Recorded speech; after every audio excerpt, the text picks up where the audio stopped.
Good morning student, কেমন আছো সবাই? আশা করি সবাই ভালো আছো। অনেক ব্যস্ততার কারণে তোমাদের কয়েকদিন ক্লাস করাতে পারি নাই, তো আজকে একটা নতুন ক্লাস নিয়ে আসছি। দেখো, পূর্বের ক্লাসগুলোতে আমরা মুনাফার সূত্র দিয়ে একটা অঙ্ক শিখছিলাম। আজকে আমরা আরও কিছু অঙ্ক করব।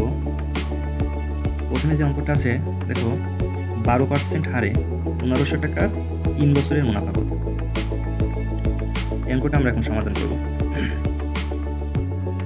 দেখো, এখানে ফার্স্টে আমাদের মুনাফা নির্ণয়ের যে সূত্রটা তোমরা হয়তো জানো।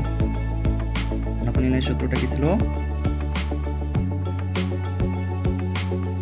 আমরা জানি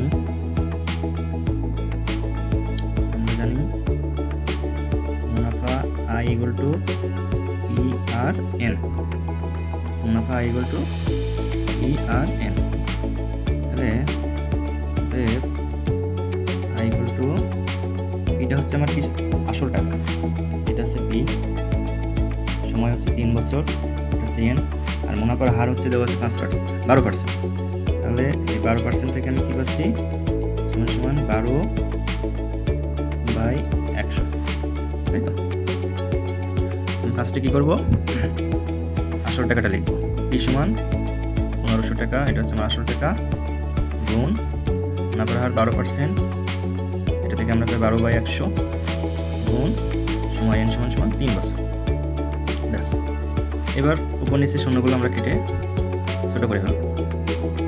আচ্ছা, এখানে আর থাকতেছে উপরে 15, 12 আর 3 15 45, তাই তো? 45-এর সাথে আমরা যদি 12 গুণ করি তাহলে কত আসে? 5 দুগুণে 10, 0 থেকে 1, 4 দুগুণে 8, 8 আর 1 9, এই কত থেকে কিছুই থাকে না, তাই তো? এখানে একটা শূন্য নিলাম, 5 একটা 5, 4 একটা 4, 0 9 5 14,